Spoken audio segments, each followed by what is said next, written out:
Ladies and gentlemen, there are moments in life when it feels like every door is locked.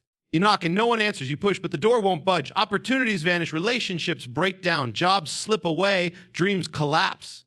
You begin to wonder, is God even listening? Has heaven gone silent? But I came to declare a truth that will shake the foundations of discouragement. When God opens a door, no one, no demon, no man, no system, no force of hell can shut it. When we talk about doors in life, we're referring to opportunities, breakthroughs, relationships, and divine moments that shape our journey. There are doors we long to walk through, doors of healing, financial increase, restoration, and purpose. But too often we forget who holds the keys. We worry about what others think, what systems allow, what people permit, and what situations look like. But the truth is, no matter how powerful someone seems, no matter how dark the opposition may feel, God alone has the final authority door in your life. His word is the last word. His decision overrides every human plan, every demonic scheme, and every circumstance that says it can't happen. In Revelation 3:7, it says, what he opens, no one can shut, and what he shuts, no one can open. That is not a poetic line. It is a spiritual law. When God says yes, it doesn't matter how many people said no. When God opens a door, it doesn't matter if others try to block it, lock it, or build a wall in front of it. Heaven's authority outranks every earthly opposition. This truth should give you confidence in every season of life because you are not at the mercy of people, titles, degrees, or positions. You are in the hands of the God who opens doors no man can shut. Sometimes we allow fear to dominate us because the door hasn't opened yet, or we panic when it closes, assuming it was our only chance. But what we forget is that God is not bound by human limitations. He is not intimidated by the economy, the government, or the timelines of man. What he begins, he completes. If he says a door will open, it will open. If he closes one, it means that what's behind it is not for your good. It may have looked promising, but God sees the end from the beginning. He closes doors to protect, redirect, and refine you for what's greater. We also must understand that no force of darkness can override his will. The enemy may attempt to intimidate, delay, or distract, but he cannot stop what God has already ordained. Satan has power, but he has no authority over the children of God. Authority belongs to the King of Kings. And when God commands something to happen in your life, it happens. His authority is not negotiable. He doesn't need anyone's permission to bless you. He doesn't require anyone's agreement to promote you. He doesn't wait for people like you before opening that door. When he moves, he moves with power, purpose, and finality. This means that you can stop striving to impress people to get your breakthrough. You don't need to manipulate your way into opportunities. You don't need to force open doors through compromise. You simply need to walk in obedience and trust that when it's time, God will open the right door in the right place at the right time. And no one can stop it. Even if someone tries to slam it shut in your face, if God ordained that door for you, it will stand open. So if you're facing closed doors, don't be discouraged. Don't assume you've been rejected by God. Trust that the same one who closes is the one who opens. And he always knows what's best for you. Authority is not partial. It is total. His hand isn't weak. It is sovereign. And his timing is never off. In the assurance that what God has purposed for you cannot be undone, reversed, canceled, or stopped. Not man, not by demons, not by any earthly power. His authority is final. We often view closed doors in life as failure, rejection, or punishment.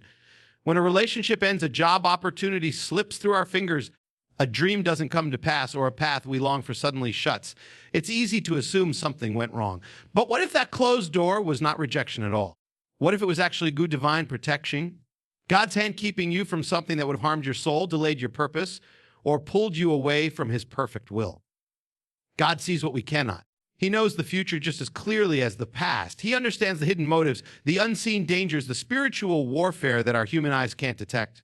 Sometimes what we beg God for, he denies. Not because he doesn't love us, but because he loves us too much to give us what would damage us. Closed doors may be the very thing saving us from heartbreak, disaster, spiritual distraction, or compromise. What feels like the end might actually be the beginning of a better and more anointed chapter of your life. In our limited perspective, we think open doors always mean blessing and closed doors always mean loss. But that's not how God works. He is a father, not just a provider. And a good father doesn't say yes to everything his child asks for. Sometimes the most loving word he can give is no, not because he's cruel, but because he knows what lies ahead. If God closes a door, you can be sure it wasn't meant for you. At least not in that season. He is not trying to punish you. He is preserving you. We don't always understand it in the moment. In fact, it can be painful. We may cry, question, and wrestle with confusion. But over time, if we remain faithful, we often look back and thank God for the doors that didn't open. We realize that what we wanted so badly wasn't actually God's best. That person we thought was. The one might have led us into spiritual. That job we wanted might have pulled us out of our calling. That opportunity we fought for may have stolen our peace. But God, in his mercy, closed it, and in doing so, he redirected us toward what was eternal and good. There's also a refining process that happens when doors close. It forces us to trust God in the silence, in the waiting, and in the uncertainty. It strengthens our faith and matures our character. Closed doors break our dependence on human approval and refocus our hearts on God's voice alone. They teach us that success in the kingdom isn't about walking through every open door, but about walking only through the doors that Hugo opens and waiting with patience when he closes them. It takes spiritual maturity to say, "Thank you, God, for closing that door." It takes trust to believe that the rejection wasn't personal. It was protective. Even Jesus himself experienced closed doors and rejection. People turned him away, misunderstood him, and tried to stop his mission. But every step, every detour, every no led him closer to the cross and ultimately to the resurrection. The same is true for us. Every closed door is a step closer to destiny if we allow God to lead. So the next time something doesn't work out, pause before complaining. Instead of asking, "Why did this happen?" ask, "God, what are you protecting me from?" He is not trying to hurt you. He is trying to help you. And when one door closes, he is always preparing another one that's better, stronger, and perfectly aligned with his will for your life. What felt like rejection may actually have been the greatest act of love. Because when God closes a door, it's never the end. It's always a redirection to something greater. Waiting can be one of the hardest things for a believer. We live in a world that values speed, efficiency, and instant gratification. From fast food to instant messaging, we're used to getting what we want quickly. So when God asks us to wait on a promise, a breakthrough, a healing, or a door to open, it can feel confusing, frustrating, and even discouraging. But one of the most important truths we understand is that God's timing is not our timing. Heaven doesn't operate on our schedules or deadlines. God is not in a rush, and he is never late. He is always working, even in the silence. Your waiting season is not a wasted season, not its preparation. We often think that if something hasn't happened yet, it means God isn't moving. But the reality is, while you wait, God is orchestrating, shaping, aligning, and refining both you and the circumstances around you. Sometimes the delay is not because God is withholding something from you. It's because he's developing something within you. There are lessons, character, strength, humility, and faith that are only forged in the fire of waiting. If you receive the blessing too soon, it might overwhelm you. If the door opened too early, you might be ready to walk through it. God's timing protects the weight of his blessing. Scripture is full of examples where God's people had to wait, sometimes for years, even decades, before seeing the fulfillment of a promise. Abraham waited 25 years for Isaac. Joseph waited over 13 years through slavery and prison before stepping into his destiny. David was anointed king but didn't sit on the throne for many years. Even Jesus waited 30 years before beginning his public ministry. Why? Because divine timing is not just about the end result. It's about shaping the person who will carry that result in the waiting. God is preparing the path, but he is also preparing you for the path.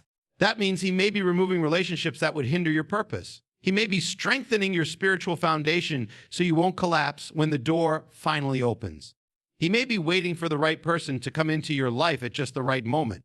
Or he may be arranging a series of events that you can't even see yet, all coming together for your good. Sometimes the delay is divine because the destination is so important. And sometimes God is waiting for you to surrender your timing and trust his. He's not just the God of your promise. He's the God of your process. And trusting him means trusting his clock, not just his word. When we learn to embrace his timing, we learn to walk by faith and not by sight. We learn to worship not just when the promise is fulfilled, but in the middle of the process. That kind of trust transforms us. The enemy loves to use waiting seasons to whisper lies, that you've been forgotten, overlooked, or disqualified, but none of those things are true. If God spoke it will come to pass, but it will happen in the time that brings him the most glory and you the most growth. God doesn't waste time and he doesn't waste seasons. What feels like a delay is actually divine design. He is setting the stage for something far greater than you imagine. So instead of asking, "How much longer?" ask, "What are you doing in me during this time?" Because when it finally happens, when the promise is fulfilled, you'll look back and see that every moment of waiting was worth it. Heaven's clock is not broken. God is not ignoring your prayers.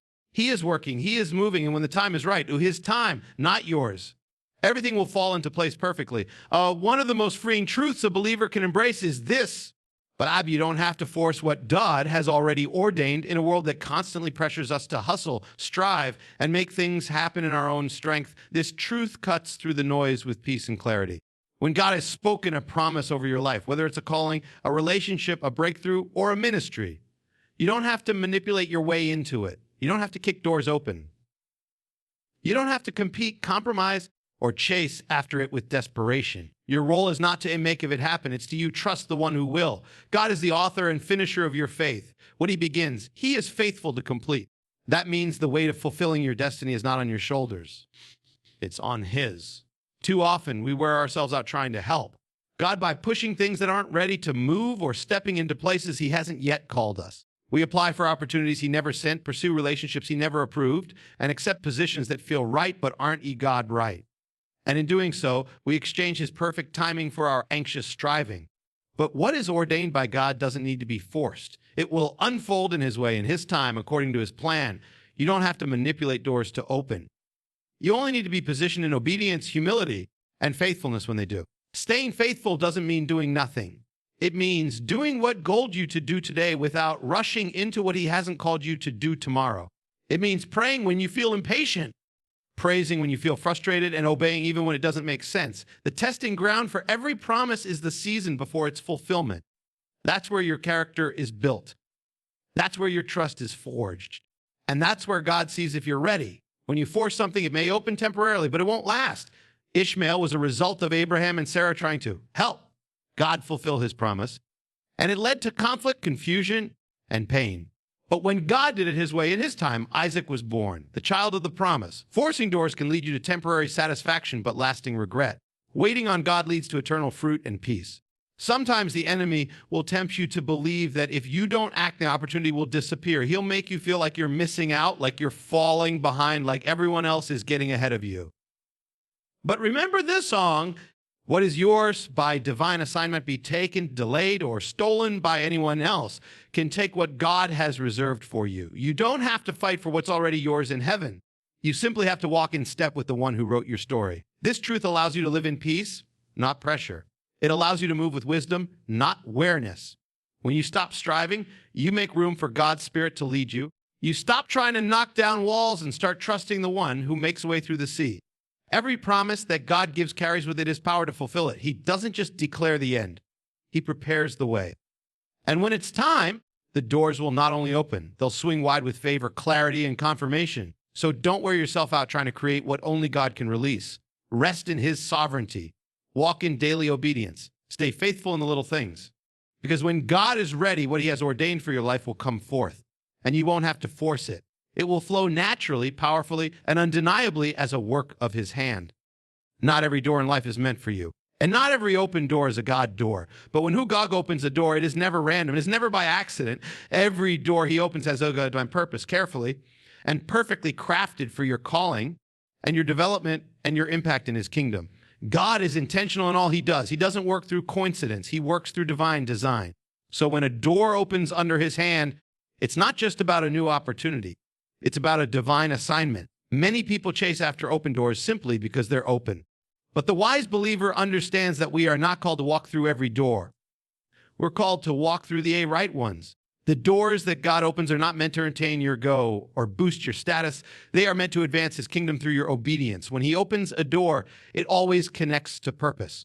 Whether that purpose is to shape your character, grow your faith, increase your influence, or reach others for his glory, that door was designed with eternity in mind. You may not always see the purpose immediately.